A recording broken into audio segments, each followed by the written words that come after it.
Welcome to Magic Whisper Tales. Himalaya के बर्फपोश पहाड़ों के साए में एक बहुत बड़ी और ताकतवर सल्तनत थी। इस सल्तनत का बादशाह अपनी बहादुरी और जाहो जलाल के लिए पूरी दुनिया में मशहूर था। उसके महल की दीवारें इतनी बुलंद थी कि बादल उनसे टकराते थे और उसका दरबार इतना वसी था कि हजारों सिपाही एक वक्त में वहां मौजूद होते थे। बादशाह के खजाने सोने, चांदी और हीरो से भरे रहते थे, लेकिन उन सब के बावजूद बादशाह का दिल पत्थर की तरह सख्त था। वो सिर्फ ताकत और मालो दौलत की जबान समझता था। उस बादशाह की एक इकलौती बेटी थी जिसका नाम मिस्कान था। मुस्कान अपने नाम की तरह बेहद हसीन थी। इसके चेहरे की चमक चांदनी को मात देती थी, लेकिन उसकी सबसे बड़ी सिफत उसकी हंसी थी। कहा जाता था कि जब मुस्कान खिलखिलाकर हंसती थी तो चमन के मुरझाए हुए फूलों में जिंदगी की लहर दौड़ जाती थी और बहार खुद ब खुद दस्तक देती थी। लेकिन उस हंसी के पीछे एक बहुत बड़ा दुख छुपा था। जब मुस्कान पैदा हुई थी, उसी घड़ी उसकी माँ इस दुनिया से रुखसत हो गई थी। बादशाह अपनी बेटी से प्यार तो करता था, लेकिन वो एक ऐसा इंसान था जो जज्बात से ज्यादा सियासत और जंगों को अहमियत देता था। वो सारा दिन सल्तनत के नक्शे देखने, नई जमीनें फतह करने और अपने खजानों को गुनने में मसरूफ रहता। मुस्कान महल के सोने के पिंजरे में कैद एक परिंदे की तरह था। उसे वो बाप वाली ममता और वक्त कभी ना मिल सका जिसकी वो तमन्ना करती थी। वो अक्सर अपने कमरे की बालकनी में बैठकर दूर फैले हुए जंगल को देखती और सोचती कि क्या इस दीवार के बाहर भी कोई दुनिया है। अपनी तन्हाई से तंग आकर मुस्कान ने एक नया मामूल बना लिया था। वो अपनी खास दासियों के साथ सुबह सवेरे शाही महल से दूर घुने जंगल में निकल जाती। वहाँ वो कोई शहजादी नहीं बल्कि एक आम लड़की होती थी। वो घंटों नदी के किनारे बैठती, परिंदों की चहचहाहट सुनती और रंग बिरंगी तितलियों के पीछे भागती। उसे ऐसा लगता था कि ये फितरत ही उसकी असल माँ है जो उसे अपनी गोद में छुपाए रखती है। इसी जंगल के करीब एक छोटा सा गांव था जहां आर्यन नामी एक नौजवान रहता था। आर्यन बज़ाहिर एक गरीब लड़का था जो लकड़ियां काटता और सादा जिंदगी गुजारता था, लेकिन उसकी शख्सियत में एक अजीब सी कशिश थी। उसकी आंखें उकाब की तरह तेज और बाजुओं में शेर जैसी ताकत थी। एक दिन जब मुस्कान नदी के किनारे एक नायाब फूल तोड़ने की कोशिश कर रही थी, उसका पांव फिसल गया। करीब ही मौजूद आर्यन ने लपक कर उसे सहारा दिया। पहली बार दोनों की नजरें मिले तो वक्त जैसे थम गया। आर्यन को मालूम नहीं था कि ये शहजादी है और मुस्कान को इस बात की परवाह नहीं थी कि वो एक गरीब लड़का है। धीरे धीरे उनकी मुलाकातें बढ़ने लगीं। आर्यन उसे जंगल के पोशीदा रास्ते दिखाता, उसे बताता कि कौन सा परिंदा क्या बोल रहा है, और मुस्कान उसे अपने महल की कैद और अपनी उदासी की कहानियां सुनाती। आर्यन की सादगी और सच्चाई ने मुस्कान का दिल जीत लिया। उनकी दोस्ती बहुत जल्द एक ऐसी मोहब्बत में बदल गई जिसकी जड़ें रूह तक फैली हुई थीं। दूसरी तरफ बादशाह की सल्तनत पर जवाल के बादल मुंडलाने लगे। मुसलसल जंगों और अय्याशियों की वजह से शाही खजाना खाली होने लगा था। बादशाह जो फितरतन लालची था, अब परेशान रहने लगा। उसने सोचा कि अपनी बेटी की खूबसूरती का फायदा उठाकर खजाना दोबारा भरा जा सकता है। उसने पूरे मुल्क और पड़ोसी रियासतों में 100 मुनादी करवा दी।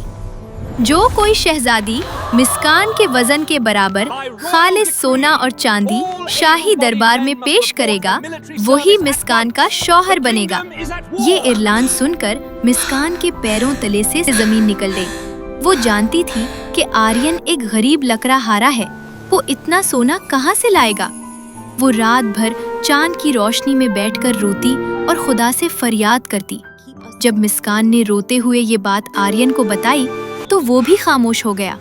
लेकिन महल की एक बूढ़ी दासी जो बरसों से मिस्कान का ख्याल रख रही थी, उसने एक राज से पर्दा उठाया। उसने मिस्कान को बताया, शहजादी, आर्यन वो नहीं है जो वो नजर आता है। जिस औरत ने उसे पाला है वो उसकी सगी माँ नहीं है। मिस्कान भागी हुई आर्यन के पास गई और उससे सच पूछ लिया। आर्यन की आंखों में आंसू आ गए। उसने बताया, बरसों पहले एक दूर दराज की सल्तनत पर दुश्मनों ने धोखे से हमला किया था। मेरा बाप, जो वहाँ का बादशाह था, लड़ते हुए मारा गया। मेरी माँ ने दुश्मनों से बचाने के लिए मुझे अपनी वफादार दाई के हवाले कर दिया था। वो दाई मुझे उस गांव में ले आई और मुझे अपना बेटा बनाकर पाला ताकि दुश्मन मुझे ढूंढ न सके। आर्यन अब हिम्मत करके बादशाह के पास गया और अपना तारुफ एक शहजादे के तौर पर कराया। लेकिन जालिम बादशाह ने कहकहा लगाकर कहा, अगर तुम शहजादे हो तो तुम्हारा तख्त कहाँ है, तुम्हारा ताज कहाँ है? तुम अब भी मेरे लिए एक फकीर हो। मेरी शर्त वही रहेगी, सोना लाओ और मिस्कान को ले जाओ। आर्यन अपनी असल माँ की तलाश में निकल पड़ा। कई हफ्तों की मुसाफत को पार करने के बाद वो अपनी पुरानी सल्तनत के खंडरात के करीब एक छोटे से किले में पहुंचा।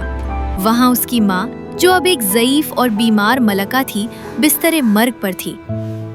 जब आर्यन ने अपनी माँ को अपनी पहचान बताई तो मलका की आंखों में चमक आ गई, मगर उसने कहा, बेटा, बादशाह का खून सिर्फ बातों से साबित नहीं होता, तुम्हें अपनी बहादुरी और जहानत साबित करनी होगी। शुमाल की बर्फानी चोटियों पर एक जादुई गार है जहाँ एक सुनहरा फूल उगता है। इसकी खुशबू मेरी बीमारी का इलाज है और वही हमारे शाही खानदान की निशानी है। लेकिन इसकी रखवाली एक खौफनाक और कदीम सांप करता है। क्या तुम मेरे लिए वो ला सकते हो? आर्यन ने पीछे मुड़कर नहीं देखा। वो बर्फीले तूफानों का मुकाबला करते हुए उस गार तक पहुंच गया। गार के दहाने पर एक अजीमुशान जहरीला सांप बैठा था। उसकी आंखें दहकते हुए अंगारों जैसी थीं। जैसे ही आर्यन ने तलवार निकाली, सांप ने इंसानी आवाज में कहा, ऐ नौजवान, ताकत से तुम मुझे शिकस्त नहीं दे सकते। मैं इल्म का मुहाफिज हूँ।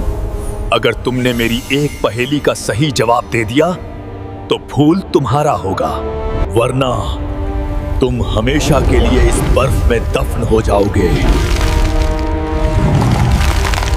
सांप ने पहेली पूछी, वो क्या है जो पैदा होते ही उड़ने लगता है, जिसके पैर नहीं पर वो मीलों का सफर करता है? वो बोलता नहीं मगर सबकी दास्तान सुनाता है। अगर वो रुक जाए तो जिंदगी थम जाए और अगर वो चले तो पत्थरों को भी चीर दे। आर्यन ने थोड़ी देर सोचा। उसने मुस्कुराकर जवाब दिया, वो वक्त है। उसने वजाहत की, वक्त पैदा होते ही उड़ने लगता है और बिना पाँव के सादियों का सफर तय करता है। वो खुद खामोश रहता है लेकिन तारीख की हर दास्तान सुनाता है।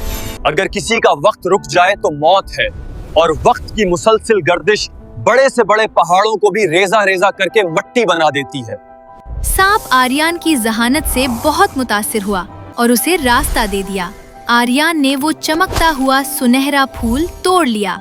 जैसे ही वो फूल लेकर अपनी माँ के पास पहुँचा और उसका अर्क मलका को पिलाया, मलका मोजजाना तौर पर ठीक हो गई। उसकी सेहत लौट आई और उसके साथ ही उसकी सल्तनत के वफादार साथी भी जमा हो गए।